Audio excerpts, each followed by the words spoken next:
Hello everyone, welcome to anthro अड्डा।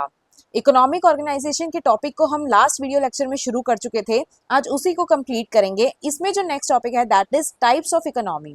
अब types of economy में हम डिफरेंट डिफरेंट टाइप्स की इकोनॉमी पढ़ेंगे। जैसे हम हंटिंग एंड गैदरिंग के बारे में पढ़ेंगे, उसके बाद हम फिशिंग के बारे में पढ़ेंगे, हॉर्टिकल्चर, एग्रीकल्चर, पास्टरलिज्म, इन सब के बारे में पढ़ेंगे। हंटिंग एंड गैदरिंग से हम अपने टॉपिक की शुरुआत करते हैं। हंटिंग एंड गैदरिंग को एम्बर एंड एम्बर में अपनी बुक कल्चरल एंथ्रोपोलॉजी में डिफाइन करा था। ये कहते हैं हंटिंग एंड गैदरिंग एक ऐसी एक्टिविटी है जहां लोग अपना जो खाना है वो कलेक्ट करते हैं या हंट करते हैं, जो लिविंग बीइंग्स होते हैं उनसे कलेक्ट करते हैं। अब वो लिविंग बीइंग्स प्लांट्स भी हो सकते हैं, एनिमल्स भी हो सकते हैं, या फिशेस भी हो सकती हैं। तो फिशिंग एक्टिविटी भी हंटिंग एंड गैदरिंग का ही एक पार्ट है। इसको कई बुक्स में सेपरेटली लिखा गया है, कईयों में कंबाइन करके इसको डिफाइन करा गया है। अब इस टाइप ऑफ इकोनॉमी के करेक्टरिस्टिक्स की बात करते हैं। हम जो भी इकोनॉमी पढ़ेंगे उसके हम स्पेसिफिकली जो करेक्टर्स पढ़ेंगे वो हम मेजरली कुछ हेड्स में डिवाइड करके पढ़ेंगे। जैसे कि हम वहाँ की इकोनॉमी के बारे में स्टडी करेंगे, वहाँ की पॉलिटी कैसी है ये पता लगाएंगे, उनका जो लाइफ स्टाइल है वो कैसा है, वो सेडेंट्री लिविंग में बिलीव करते हैं या वो नोमैडिक टाइप के पीपल हैं ये बताएंगे, उनका रिलीजन का कैसा है, उस सोसाइटी में डिवीजन ऑफ लेबर एग्जिस्ट करता है या नहीं। तो इसको एक एक करके डिस्कस करेंगे। हंटिंग एंड गैदरिंग की बात करें तो ये जो लोग होते हैं वो जनरली नोमैडिक या semi nomadic type of people होते हैं। अब मान लीजिए इन्होंने अपना खाना जो है वो किसी पर्टिकुलर एनिमल से ऑब्टेन करना है, तो जिस एरिया में ये रह रहे होंगे वहां पे उस एनिमल को हंट कर करके वहां उस एनिमल की पॉपुलेशन डिक्लाइन होगी किसी टाइम पे, तो इनको वहां उस एरिया को छोड़ के दूसरे एरिया पे मूव करना पड़ेगा। इसलिए जो इनका जो लाइफ स्टाइल हो जाता है वो नोमैडिक टाइप का हो जाता है। वो एक जगह पे hunting and gathering type of people long stay नहीं कर सकते। इनकी जो पॉपुलेशन डेंसिटी होती है वो इस तरह की एक्टिविटी जो होती है वो लो पॉपुलेशन डेंसिटी को सपोर्ट करती है। ज्यादा लोग इस टाइप की एक्टिविटी में एक साथ नहीं पाए जाते, ये स्मॉल ग्रुप्स या कम्युनिटीज में रहते हैं। इस सोसाइटी में डिवीजन ऑफ लेबर जनरली देखा जाता है और वो होता है जेंडर और एज के बेसिस पे। एक पर्टिकुलर एज में आने के बाद हंटिंग एंड गैदरिंग में लोग जो है वो इंडल्ज होते हैं। और मेल और फीमेल की बात करी जाए तो मेल जो होते हैं वो इस एक्टिविटी में ज्यादा इंडल्ज पाए जाते हैं। नेक्स्ट इसके कैरेक्टरिस्टिक की बात करें तो इनका जो पॉलिटिकल हेड होता है, पॉलिटी की बात करें तो इनका पॉलिटिकल हेड, कोई स्पेशलाइज पॉलिटिकल हेड यहाँ पर नहीं प्रेजेंट होता और इनके पॉलिटिकल फीचर्स इस टाइप ऑफ सोसाइटी में ज्यादा नहीं देखे जाते। इकोनॉमिक सिस्टम की बात करें तो इनकी इकोनॉमी में जो टूल्स एंड टेक्नोलॉजी यूज होते हैं वो बहुत ही सिंपल होते हैं। इसके अलावा जो इनका प्रोडक्शन होता है, रादर ये खुद खुद कुछ से तो ज्यादा प्रोड्यूस करते ही नहीं है, लेकिन इंटेंसिव टाइप ऑफ प्रोडक्शन इनका कहा जा सकता है कि खुद के कंजप्शन की जितना प्रोडक्शन ये कर लेते हैं। और जो कंजप्शन होता है वो इमीडिएट टाइप ऑफ कंजप्शन होता है कि जिस टाइम पे प्रोड्यूस इनको मिला उसी टाइम पे इन्होंने कंज्यूम कर लिया। रिलीजियस एक्टिविटी की बात करें, 1 सेकेंड, रिलीजियस एक्टिविटी में देखा जाता है कि ये या तो नेचर को वर्शिप करते हैं, मतलब नेचरिज्म पे विश्वास रखते हैं, या एनिमिज्म इनकी सोसाइटी में देखा जाता है। एनिमिज्म का कंसेप्ट कहता है कि कोई भी entity, be it living or non living, contains a soul within it. और एनिमेटाइजेशन, एनिमेटिज्म, इस पे बिलीव करते हैं। एनिमेटिज्म कहता है कि कोई भी चीज है उसमें सोल ना होके कोई एक पावर प्रेजेंट होती है। तो ये इनकी रिलीजियस एक्टिविटीज इनसे एसोसिएटेड है। नेक्स्ट टाइप ऑफ सोसाइटी जो हम करेंगे दैट इज फिशिंग। अब फिशिंग टाइप ऑफ इकोनॉमी में जनरली जैसे उनका जो लाइफस्टाइल था वो ज्यादा सेडेंट्री लिविंग वाले नहीं थे, लेकिन फिशिंग में सेडेंट्री लिविंग देखी जाती है। क्योंकि फिशिंग एक्टिविटीज में इंडल्ज जो लोग होंगे वो एक एरिया में जहां पर रह रहे हैं, वाटर का सोर्स अगर वहां पे बहुत अच्छा खासा है तो उनको जो उनका जो प्रोड्यूस है दैट इज फिश, ये इनको अच्छी खासे अमाउंट में लॉन्ग टाइम तक इनको उसी जगह पे मिल सकता है, तो ये सेडेंट्री लिविंग को प्रेफर करते हैं कंपैरेटिवली। इनका जो फूड हैबिट्स होते हैं, अब क्योंकि ये फिशेस को ही कंज्यूम कर रहे हैं तो फूड हैबिट्स में इनके प्लेंटी ऑफ प्रोटीन का अमाउंट देखा जा सकता है क्योंकि फिशेस में वो प्रेजेंट होता है। इसके अलावा इनके पास फिशेस सरप्लस फूड के फॉर्म में भी प्रेजेंट होती है, तो इनकी इकोनॉमी में ट्रेड भी देखा जाता है जो कि hunting and gathering type of economy में नहीं देखा जाता था। फिर इनकी इकोनॉमी में अगर डिटेल में बात करें तो इनकी tools and technology hunting and gathering के कंपैरिजन में ज़्यादा डेवलप्ड होते हैं, क्योंकि इनके टूल्स एंड टेक्नोलॉजी का इनके काम में यूज ज़्यादा होता है। जैसे ये फिश को पकड़ने के लिए हुक्स, ट्रैप्स, एरोज, नेट्स, इन सब चीज़ों का इनको ज़रूरत होती है, इसलिए इनके पास टूल्स एंड टेक्नोलॉजी की अच्छी खासी यूज होता है, इसलिए यहाँ पे प्रेजेंस होती है। इसके अलावा इनके रिलीजन की बात करें तो ये पॉलीथीज्म में बिलीव करते हैं, क्योंकि ये वाटर से रिलेटेड होते हैं तो ये वाटर रिलेटेड गॉड्स को वर्शिप करते हैं, जैसे कि ये सी को वर्शिप करते हैं, ये लेक्स को वर्शिप करते हैं। इसके अलावा कई सोसाइटीज में नेचर को भी वर्शिप करते हुए इन्हें देखा गया है। रिलीजन के अलावा इनकी पॉलिटी की बात करें तो इनकी कंपैरेटिवली जो पॉलिटी हंटिंग एंड गैदरिंग से ज्यादा डेवलप्ड होती है। यहाँ पे एक स्टेबल पॉलिटिकल लीडर या पॉलिटिकल हेड जो है वो देखा जा सकता है इस टाइप की सोसाइटीज में। तो ये तो रहे फिशिंग के कुछ कैरेक्टरिस्टिक्स। नेक्स्ट जो हम इकोनॉमी पढ़ने जा रहे हैं that is pastoral economy. Pastoral economy की डेवलपमेंट की बात करें तो जिस टाइम पे हॉर्टिकल्चर और एग्रीकल्चर का डेवलपमेंट हुआ था, side by side he pastoral activities का डेवलपमेंट हुआ था। पास्टोरल एक्टिविटीज को हम डिफाइन कर सकते हैं कि जहाँ पे लोगों का जो लोगों का जो इकोनॉमी होती है वो डोमेस्टिकेशन ऑफ एनिमल्स से चलती है। तो एनिमल्स का डोमेस्टिकेशन या एनिमल्स को साथ रख के अपनी इकोनॉमी का उसको पार्ट बनाना ही पास्टोरल एक्टिविटी कहलाता है, और ये हॉर्टिकल्चर और एग्रीकल्चर के साथ डेवलप हुई थी। अब इस पास्टोरल इकोनॉमी के कैरेक्टरिस्टिक्स देखते हैं।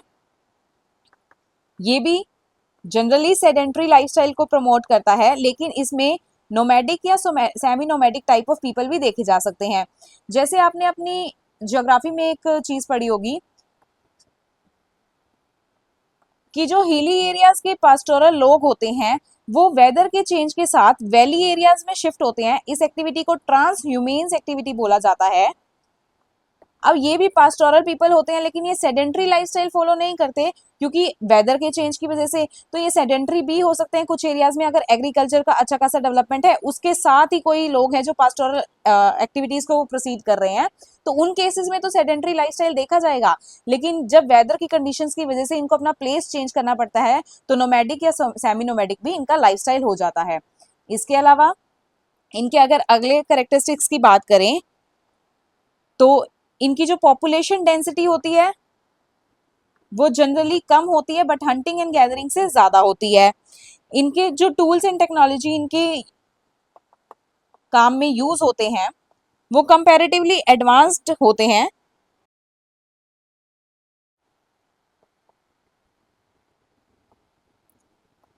इनके जो लैंड ऑनरशिप के प्रिंसिपल्स होते हैं या लैंड ऑनरशिप के जो रूल्स होते हैं वो कम्प्लेक्स रूल्स होते हैं, क्योंकि अब ये सेडेंट्री लाइफस्टाइल को जनरली अगर ये एग्रीकल्चर एक्टिविटीज या हॉर्टिकल्चर एक्टिविटीज में भी इन्वॉल्व है तो ये सेडेंट्री लाइफस्टाइल जीना शुरू कर देते हैं। तो लैंड ऑनरशिप इनके इनके केस में शुरू हो जाता है। तो इसको लैंड ऑनरशिप के जो रूल्स होते हैं वो काफी कम्प्लेक्स होते हैं। इनके केस में डिवीजन ऑफ लेबर देखा जाता है, और division of labour generally gender के बेसिस पे, एज के बेसिस पे और स्पेशलाइजेशन के बेसिस पे भी देखा जाता है। जेंडर के बेसिस पे देखा जाए तो मेल्स जो होते हैं वो जनरली ये पास्टोरल एक्टिविटीज में प्राइमरली इन्वॉल्व होते हैं, जबकि फीमेल्स की बात करी जाए तो वो मिल्क जो ये प्रोड्यूस करेंगे पास्टोरल एक्टिविटीज से मेल्स, उस मिल्क से रिलेटेड चीजें प्रोड्यूस करने में हेल्प करती हैं। जैसे वो कर्ड फॉर्मेशन करेंगी, बटर, योगर्ट, चीज, इस टाइप की चीजों को फॉर्म करने में फीमेल्स हेल्प करती हैं। इनके पास प्लेंटी ऑफ फूड होता है। अब प्लेंटी ऑफ फूड होगा तो फूड का सरप्लस जो है वो ट्रेड में हेल्प करता है फर्दर, तो यहाँ पे ट्रेड भी देखा जा सकता है। जो पास्टोरल एक्टिविटीज में लोग जो इन्वॉल्व होते हैं वो दूसरी सोसाइटीज में भी डिपेंडेंट होते हैं। मान लीजिए वो सिर्फ पास्टोरल एक्टिविटीज में इन्वॉल्व है तो वो अपनी फूड सप्लाईज के लिए आसपास की जो सोसाइटीज होते हैं उसमें पार्शली डिपेंडेंट होते हैं। जैसे तिब्बतन्स का एग्जाम्पल दिया जाता है। जो तिब्बतन्स होते हैं वो कोई क्रॉप प्रोडक्शन नहीं करते हैं, तो वो आसपास से जो आसपास के जो लोग हैं जो प्रोडक्शन में या कल्टीवेशन में होते हैं इंडल्ज, उनसे बार्ले, ड्राई फ्रूट्स, ये सब चीजें ये परचेज करते हैं।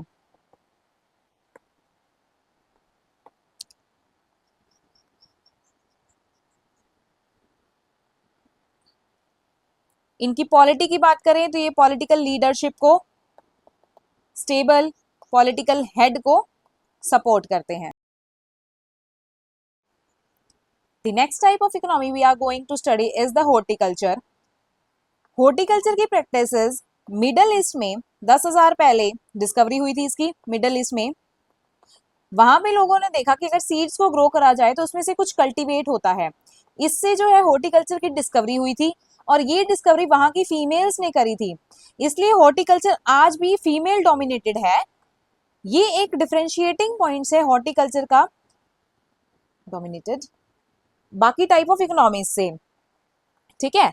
नेक्स्ट इसमें डिवीजन ऑफ लेबर देखा जाता है हॉर्टिकल्चर में, और वो division of labour again age, gender and specialization के बेसिस पे होता है। यहाँ की जो इकोनॉमी होती है वो कंपैरेटिवली बहुत डेवलप्ड होती है। जो टूल्स एंड टेक्नोलॉजी होते हैं वो स्पेशलाइज्ड टूल्स यहाँ पे यूज होते हैं। पॉलिटी में भी स्टेबल पॉलिटिकल हेड यहाँ पे देखा जा सकता है क्योंकि सेडेंट्री लाइफस्टाइल है। अब सेडेंट्री लाइफस्टाइल को मैनेज करने के लिए पॉलिटी का डेवलप होना जरूरी होता है। इसके अलावा इनके पास भी सरप्लस ऑफ फूड होता है। अब फूड का सरप्लस होता है तो ट्रेड भी इन सोसाइटीज में देखा जा सकता है। तो ये तो था हॉर्टिकल्चर। नेक्स्ट सोसाइटी और उसके फीचर्स जो हम पढ़ने जा रहे हैं that is agriculture type of economy. Agriculture 8,000 साल पहले शुरू हुआ था। अब फार्मिंग में जब 8,000 साल पहले डेवलपमेंट शुरू हो गए थे तो उसने एग्रीकल्चर को डेवलप किया। एग्रीकल्चर में नए नए प्लांट्स ग्रो हुए। इसके साथ एग्रीकल्चर के साथ लोगों ने एनिमल्स को डोमेस्टिकेट करना शुरू करा। इरिगेशन की फैसिलिटीज आई, इरिगेशन के नए नए तरीके पता चले। तो जो रेनफेड एरियाज नहीं थे वहां पे भी एग्रीकल्चर की प्रैक्टिस शुरू होगी। फर्टिलाइजेशन की टेक्निक डेवलप हुई।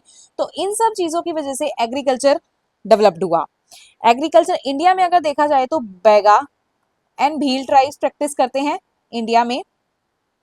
इंडोनेशिया की एक ट्राइब है दूसू ट्राइब। तो ये आप एज एन एग्जांपल लिख सकते हैं कि ये ट्राइब्स जो है वो एग्रीकल्चर प्रैक्टिस करती हैं। एग्रीकल्चर की कैरेक्टरिस्टिक्स की बात करें तो सबसे पहले तो सबसे ज्यादा सेडेंट्री लाइफस्टाइल एग्रीकल्चर में ही देखा जा सकता है। अब तक हमने जितने भी टाइप्स ऑफ इकोनॉमीज पढ़ी उसमें सेडेंट्री लाइफस्टाइल ऑल्दो प्रेजेंट था, लेकिन सबसे ज्यादा डिग्री का सेडेंट्री लाइफस्टाइल जो है वो एग्रीकल्चर में देखा जा सकता है। यहाँ पे नोमैडिक या सेमी नोमैडिक का कोई स्कोप ही नहीं होता। और एग्रीकल्चर जो है अगर इसकी पॉपुलेशन डेंसिटी की बात करें तो ये सबसे ज्यादा पॉपुलेशन डेंसिटी को सपोर्ट करता है। यहाँ पे जो लैंड होती है वो भी एक्वायर करने के कॉम्प्लेक्स रूल्स होते हैं क्योंकि लोगों के पास अब इनकी लैंड ही एक इनका सोर्स बन जाता है जिससे ये अपनी इकोनॉमी को चला सकते हैं। तो लैंड यहाँ पे बहुत इंपॉर्टेंट रोल प्ले करता है। इनकी केसेस में भी डिवीजन ऑफ लेबर उन्हीं 3 बेसिस पे होता है that is age, gender and specialization. Specialization की बात करें तो इनको टेक्निक्स का स्पेशलाइजेशन बहुत अच्छे से आना चाहिए और इनकी सोसाइटीज में इनकी इकोनॉमी में टूल्स एंड टेक्नोलॉजीज भी है वो हाईली डेवलप्ड होते हैं। जैसे टूल्स एंड टेक्नोलॉजी की बात करें तो ये नाइफ्स को यूज करते हैं, इरिगेशन के लिए डिफरेंट टूल्स एंड टेक्नोलॉजीज को यूज करते हैं। तो इन सोसाइटीज में हाईली डेवलप्ड होते हैं। पॉलिटिकल हेड भी इनके यहाँ पे स्टेबल देखा जा सकता है तो पॉलिटी की बात होगी। रिलीजन की बात करें तो ये भी पॉलिथिज्म में बिलीव करते हैं क्योंकि डिफरेंट गॉड्स में बिलीव करते हैं। ये लैंड को वर्शिप करते हैं, ये नेचर को वर्शिप करते हैं। तो इनकी सोसाइटी में पॉलिथिज्म देखा जा सकता है। और इनकी अगर कैपिटल की बात करें तो इनके लिए कैपिटल यहाँ पे मनी का कंसेप्ट भी आना शुरू हो जाता है। तो मनी इनके लिए कैपिटल है, लैंड इनके लिए कैपिटल है और इनके एनिमल्स भी इनके लिए कैपिटल होते हैं। तो ये तो रही टाइप्स ऑफ इकोनॉमीज। नेक्स्ट जो टॉपिक हम शुरू करने जा रहे हैं that is globalization and indigenous economic system. कि ग्लोबलाइजेशन ने इंडिजिनियस इकोनॉमिक सिस्टम पे किस तरह से इम्पैक्ट डाला। ऑल्दो ट्राइबल सोसाइटीज जो हैं वो ज्यादा किसी के कॉन्टेक्ट में नहीं आती थी और रिलेटिवली आइसोलेटेड रहती थी, फिर भी ग्लोबलाइजेशन ने इन इंडिजिनियस सोसाइटीज या ट्राइबल या प्रिमिटिव सोसाइटीज पे अपना इम्पैक्ट दिखाया है। एक थिंकर आते हैं एंथनी गिडन्स। ये थिंकर्स ग्लोबलाइजेशन को डिफाइन करते हैं कि एक ऐसा सिस्टम जिसमें जो वर्ल्ड ओवर जो इकोनॉमीज हैं और जो वर्ल्ड ओवर सोसाइटीज हैं वो आपस में एक दूसरे के कांटेक्ट में आ गई, वो आपस में एक दूसरे के लिए ओपन अप हो गई। That process is known as globalization according to Anthony Giddens. अब इन्होंने किन किन फैक्टर्स, ग्लोबलाइजेशन ने इंडिजिनियस जो पीपल है उनके किन किन फैक्टर्स पे इम्पैक्ट डाला उसकी हम स्टडी करते हैं। सबसे पहले तो जो ओनरशिप राइट्स होते थे, वो ग्लोबलाइजेशन से पहले ट्राइबल सोसाइटीज में ownership rights, community ownership rights होते थे। कम्युनिटी किसी भी जो नेचुरल रिसोर्सेज या कोई भी रिसोर्स जो इनके एरिया में प्रेजेंट होती है वो उनकी ओनरशिप एक पूरी कम्युनिटी के पास होती थी। लेकिन ग्लोबलाइजेशन के बाद क्या हुआ, जो इनकी रिसोर्सेज होती थी वो गवर्नमेंट ने एमएनसीज को दे दी, या एमएनसीज के अलावा डोमेस्टिक जो कंज्यूमर्स थे, डोमेस्टिक कॉर्पोरेट्स थे, उनको ट्रांसफर कर दी ग्लोबलाइजेशन की वजह से। इसके अलावा इनका जो प्रोडक्शन था वो अर्लियर नेचुरल रिसोर्सेज के थ्रू हुआ करता था, लेकिन जैसे जैसे इनकी सोसाइटीज में ग्लोबलाइजेशन का इम्पैक्ट बढ़ा, अब इनकी सोसाइटी जहां पर पहले कोई नहीं आता था वहां पे दूसरे लोगों ने इंट्रूड करना शुरू कर दिया और इनकी जो नेचुरल रिसोर्सेज होती थी उसको डिस्ट्रॉय कर दिया। अब उनके डिस्ट्रक्शन की वजह से इनके पास जो प्रोडक्शन के जो मीन्स हुआ करते थे वो विद टाइम रिड्यूस होते गए। तो ये भी मेन स्ट्रीम सोसाइटी या कैपिटलिस्ट सोसाइटी का पार्ट विद टाइम बनते चले गए। इसके अलावा इनका जो डिस्ट्रीब्यूशन और एक्सचेंज होता था वो हमने देखा था वो रेसिप्रोसिटी के बेसिस पे होता था। इनकी सोसाइटी में रेसिप्रोसिटी चलती थी, तो वो रेसिप्रोसिटी बाद में खत्म होकर इनके जो सोशल रिलेशन है उन पे भी इम्पैक्ट डालने लगे ये लोग, और वो रेसिप्रोसिटी ना होकर ये कैश बेस्ड सोसाइटी या कैश बेस्ड इकोनॉमी में विद टाइम ट्रांसफर होते चले गए। इसके अलावा इनकी जो डेवलपमेंट है, इनकी डेवलपमेंट का मीनिंग कुछ और होता था, इनकी इन्वेस्टमेंट्स का मीनिंग कुछ और होता था। मेन स्ट्रीम सोसाइटीज में इंडल्ज होने के बाद इनकी जो डेवलपमेंट है वहां पे भी टेक्नोलॉजी डेवलपमेंट इनके यहाँ पर की जाने लगी। अब टेक्नोलॉजी डेवलपमेंट वहां हुआ तो यहाँ पे भी एक्सपोर्ट लेड डेवलपमेंट शुरू हो गई। ये क्योंकि ये कैश बेस्ड इकोनॉमिक में तो विद टाइम शिफ्ट हो ही गए थे, एक्सपोर्ट लेड डेवलपमेंट हुआ तो यहाँ पर भी मेन स्ट्रीम सोसाइटीज की तरह कैपिटलिस्ट इकोनॉमी चलने लगी। इसके अलावा अब ये सब चीजों के होने के बाद इनकी जो सोसाइटी में पहले जो जहाँ पे कोई नहीं जाता था, अब इनकी सोसाइटी जो इनएक्सेसिबल होती थी वो विद टाइम एक्सेसिबल होने लगी। तो इनके जो किनशिप बॉन्ड्स होते थे, जो सोशल रिलेशंस होते थे, वो विद टाइम रिड्यूस होते चलने जाने लगे। तो ये थे ग्लोबलाइजेशन के कुछ इम्पैक्ट्स इंडिजिनियस सोसाइटी पे। अब इसका अगर कंक्लूजन की बात करें तो इन्होंने फॉर्मलिज्म और सब्सटेंसिविज्म की जो हमने डिबेट करी थी उसको अब मीनिंगलेस बना दिया है, क्योंकि फॉर्मलिज्म का कंसेप्ट जो है सब्सटेंसिविज्म के अकॉर्डिंग कैपिटलिस्ट मार्केट या मनी मार्केट जो का कंसेप्ट होता था वो ट्राइबल इकोनॉमीज में या प्रिमिटिव या इंडिजिनियस इकोनॉमीज में नहीं लागू होता था, लेकिन अब ये लागू होता है। तो इस डिबेट को मीनिंगलेस बना दिया है। अब जितना हमने पढ़ा है उसको हम अपने नोट से रीड आउट करते हैं।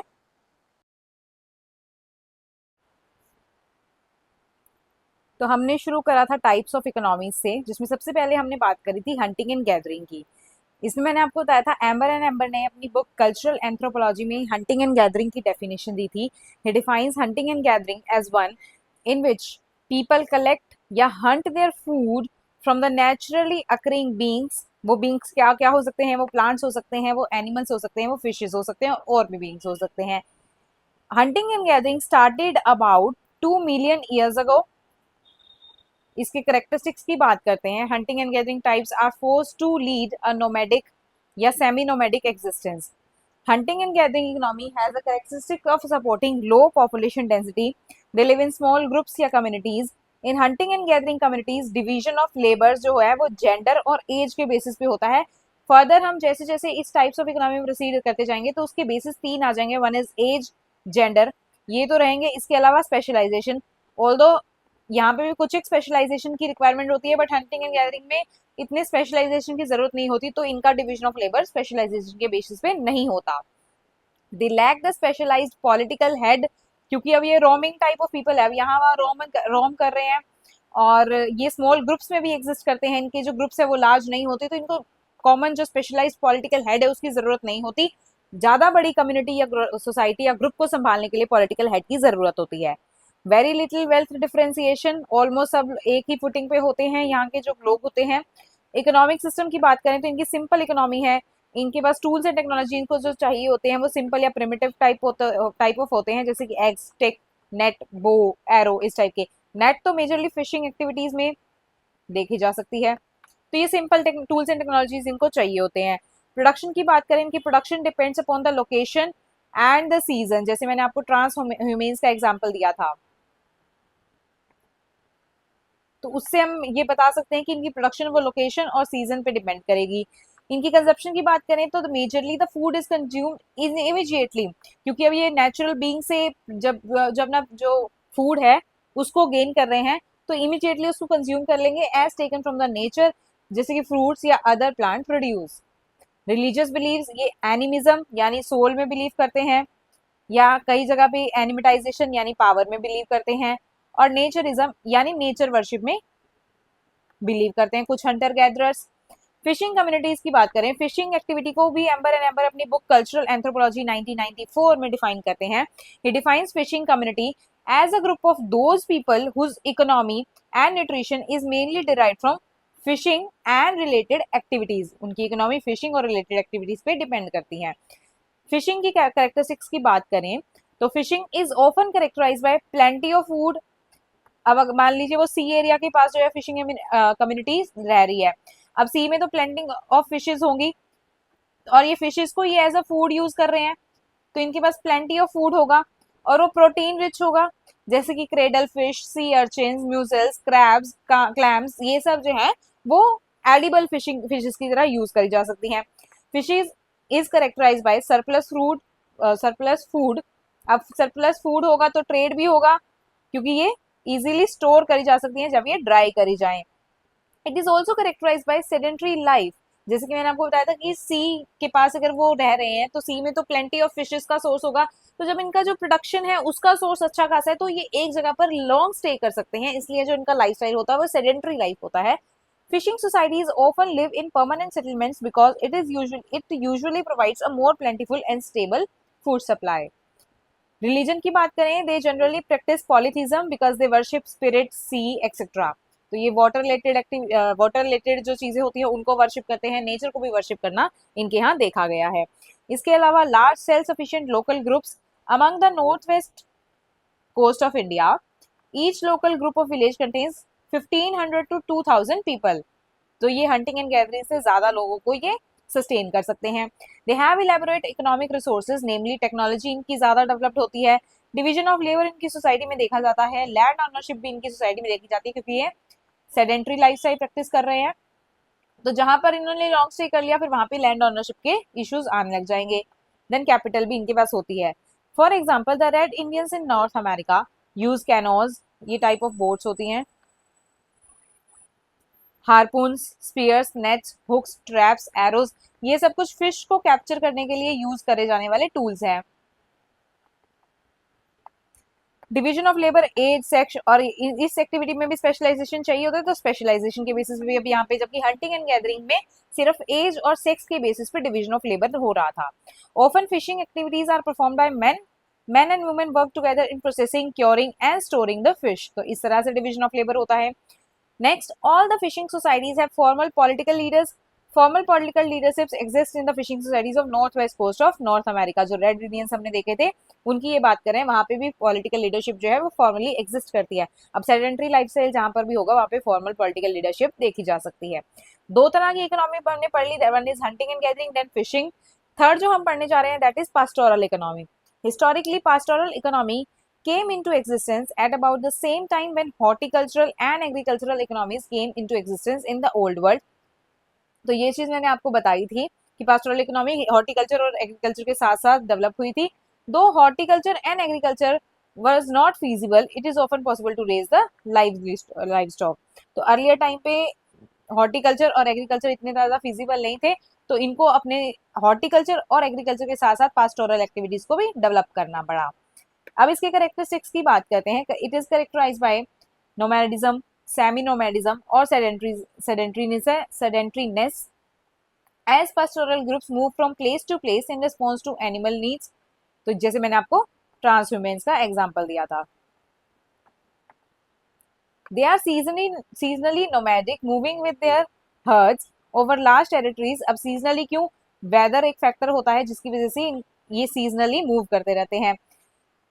Over large territories searching for better grazing grounds, they move over fixed routes, living mostly in tents in Central Asia, Arctic Europe, etc। मतलब ये सीजनली मूव तो करते हैं बट इनका जो पाथ जो होता है इनकी मूवमेंट का वो सिमिलर होता है। मतलब अगर किसी हिली एरियाज में ये विंटर के टाइम पे वैली में शिफ्ट हुए हैं, तो वापस से समर के टाइम पे उसी हिली एरिया में शिफ्ट होंगे, तो इनका जो पाथ होता है वो सेम होता है। ये सीजनली मूव करते हैं बेटर ग्रेजिंग ऑप्शंस की सर्च में। सेकेंड इसका कैरेक्टरिस्टिक है, it supports low population density, small community size, given the limited resources of the territories large and dense settlements are impossible. Economy इनकी देखें तो मॉडरेट इकोनॉमिक रिसोर्सेज हैं, tools and technology, tools में इनकी utensils आ जाएंगे, और techniques में आ जाएंगी स्टॉक रेजिंग की techniques. Land ownership specific rule से गवर्न होती है to determine who have the rights of watering places and grazing lands as well as by specific rights to access land over which they may move their herds। फिर division of labour again इनमें भी age, sex और specialization के basis पे होता है। The basic economic activity in the pastoral society is man's work. तो जो एनिमल को हर्ड करना है, उनको मिल्क करना है और समटाइम्स उनका ब्लड भी उनसे लेना है, तो ये एक्टिविटीज मैन करते हैं। जबकि जो एनिमल्स ने प्रोड्यूस दिया है, जैसे मिल्क दिया है, तो मिल्क से कर्ड का फॉर्मेशन, बटर का, योगर्ट का, चीज का और अदर मिल्क प्रोडक्ट्स का जो फॉर्मेशन है वो फीमेल्स करती है। तो इस तरह से gender based division of labour pastoral societies में देखा जा सकता है।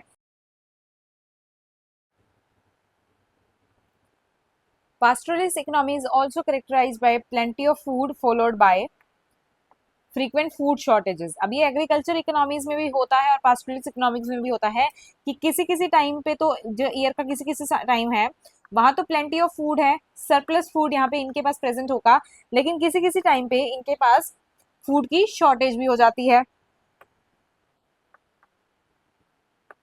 तो एग्रीकल्चर में भी यही होगा, जब रेन बहुत अच्छी खासी है, बहुत इनका अच्छा प्रोडक्शन हुआ है, उस टाइम पे तो प्लेंटी ऑफ फूड या सरप्लस फूड प्रेजेंट होगा, और अगर ड्रॉट की कंडीशंस आ गई तो फूड का शॉर्टेज होगा। यही पास्टोरलिस्ट इकोनॉमीज में भी होता है। और पास्टोरलिस्ट इकोनॉमीज में एक चीज ये भी देखी जाती है कि कुछ पास्टोरलिस्ट्स जो है वो कंप्लीटली अपने डोमेस्टिकेशन ऑफ एनिमल्स पे ही डिपेंडेंट होते हैं, वो किसी भी क्रॉप प्रोडक्शन की एक्टिविटी में इंडल्ज नहीं होते। और जिस जिस टाइप के पास्टोरलिस्ट ऐसी एक्टिविटीज में इंडल्ज नहीं होते, वो जो आसपास के जो एरियाज में क्रॉप प्रोडक्शन में जो लोग इंडल्ज होते हैं, उससे अपनी जरूरत की चीजों को परचेज करते हैं, और ये सेकेंडरी कुछ अपनी नीड्स को फुलफिल करते हैं हंटिंग एंड गैदरिंग से भी, तो ये इन एक्टिविटीज में भी इंडल्ज होते हैं। तो इसको पढ़ते हैं, pastoralists are often partially dependent on the plant foods grown by their agriculture neighbours. जैसे कि तिब्बतन्स ये प्लांट्स खुद नहीं ग्रो करते और ये परचेज करते हैं आसपास के लोगों से, बार्ले, ड्राई फ्रूट्स, ट्रीज, जो सेटल लोग हैं उनसे, और अपनी सेकेंडरी सोर्स ऑफ फूड को फुलफिल करते हैं अपनी हंटिंग की एक्टिविटीज से। जो इनका कलेक्शन ऑफ वाइल्ड प्रोड्यूस है वो वुमेन के द्वारा किया जाता है, और ये सरप्लस और ट्रेड जो मैंने आपको पहले भी डिस्कस कर लिया उसमें इंडल्ज होते हैं।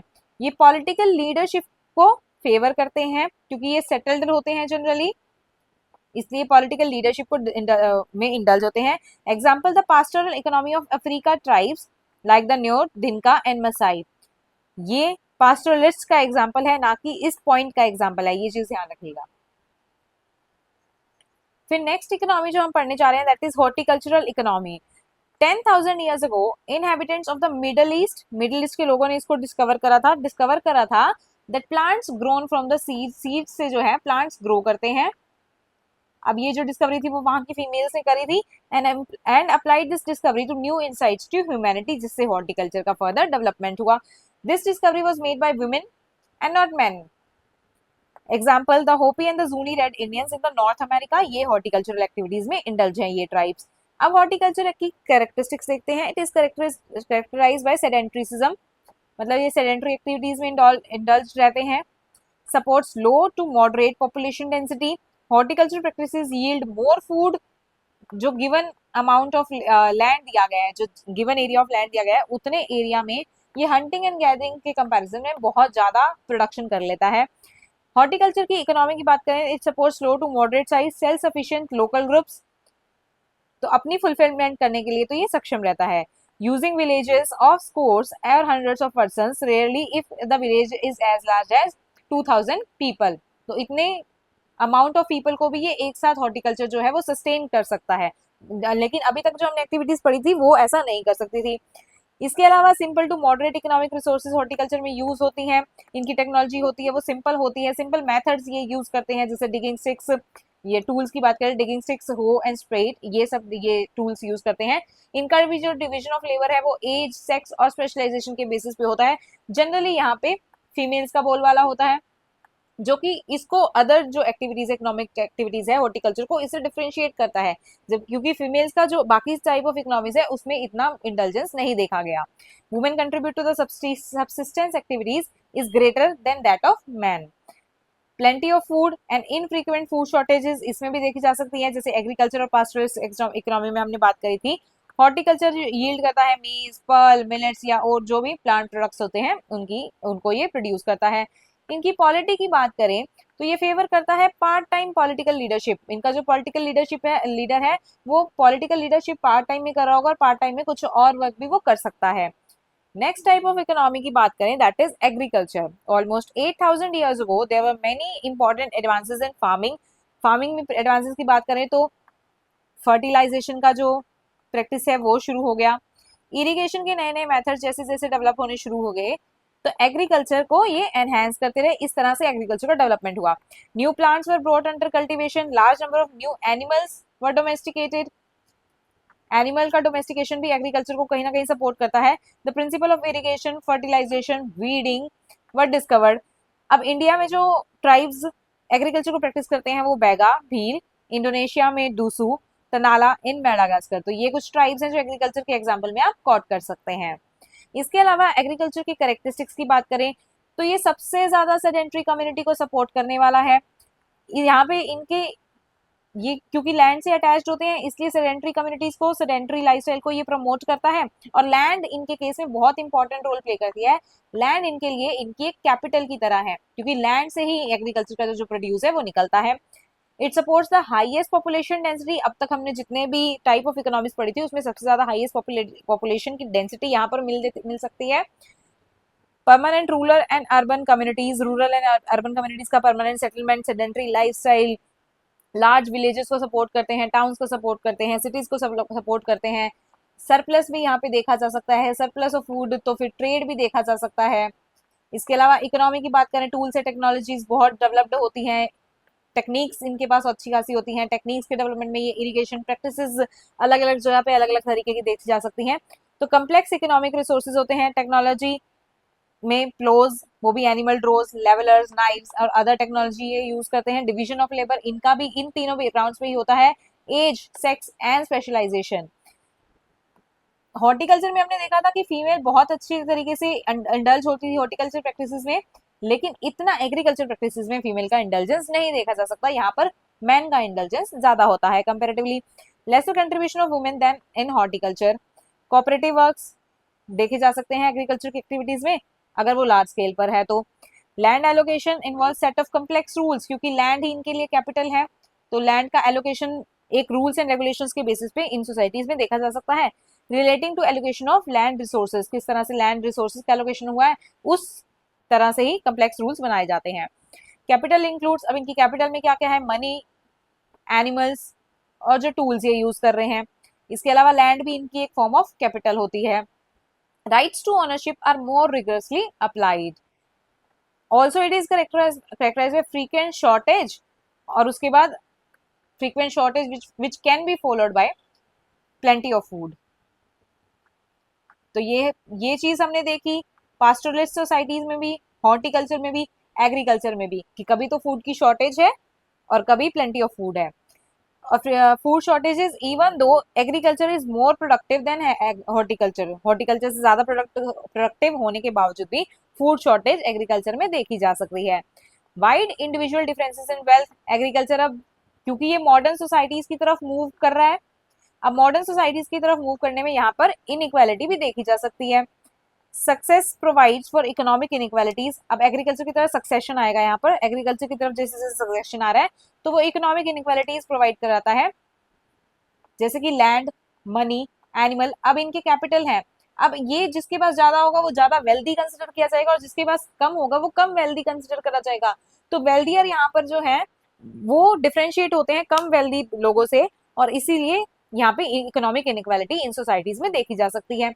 नेक्स्ट कैरेक्टरिस्टिक्स है agriculture favours the existence of full time political official, क्योंकि अब ये सेडेंट्री लाइफस्टाइल जी रहे हैं, लार्ज नंबर ऑफ पीपल को सपोर्ट कर रहे हैं, तो इनका पॉलिटिकल सिस्टम भी ज्यादा डेवलप्ड होगा, because economies and politics are always tightly intertwined in agrarian tribal societies. Those who dominate the economic system also dominate the political system. अब ये कहना चाह रहे हैं कि जैसे पीस ऑफ लैंड किसी एक पर्सन के पास ज्यादा है, उसके पास कैपिटल ज्यादा है, उसके पास टूल्स एंड टेक्नोलॉजी ज्यादा है, तो वो इकोनॉमिकली ज्यादा बेहतर हुआ। दूसरा पर्सन जिसके पास ये सब चीजें कम है, तो वो इकोनॉमिकली जो सोसाइटी, ट्राइबल सोसाइटी में जो ये इम्पैक्ट डाल रहा है पर्सन, वही पर्सन जो है वो पॉलिटिकली भी एम्पावर्ड होगा। तो ये कहते हैं कि इस टाइप की सोसाइटीज में, एग्रीकल्चर टाइप ऑफ सोसाइटी में, इकोनॉमिकली डोमिनेटेड पर्सन ही पॉलिटिकली डोमिनेटेड पर्सन होगा। Next and last topic is globalization and indigenous economic system. तो एंथनी गिडन्स डिफाइन करते हैं ग्लोबलाइजेशन को, wherein he says globalization refers to the gradual integration of economies and societies around the world। around the world जो economies and societies है वो integrated हो रही हैं, उसी को globalization कहते हैं। tribal societies despite their relatively isolated, they were relatively isolated from the mainstream society, has been impacted by the waves of the globalization। क्या क्या फैक्टर्स जो थे, उन्होंने ग्लोबलाइजेशन ने इंडिजिनियस सोसाइटीज के किन फैक्टर्स पे इम्पैक्ट डाला वो देखते हैं। सबसे पहले तो ऑनरशिप। ट्राइबल सोसाइटीज में ऑनरशिप हमेशा एंसेस्ट्रल राइट्स पे बेसिस पे होती थी या जॉइंट ऑनरशिप होती थी, लेकिन विद ग्लोबलाइजेशन ट्राइबल ऑनरशिप जो है वो गवर्नमेंट ने अपने हाथों में लेकर एमएनसीज या डोमेस्टिक कॉर्पोरेट्स के हाथों में दे दी ग्लोबलाइजेशन की वजह से।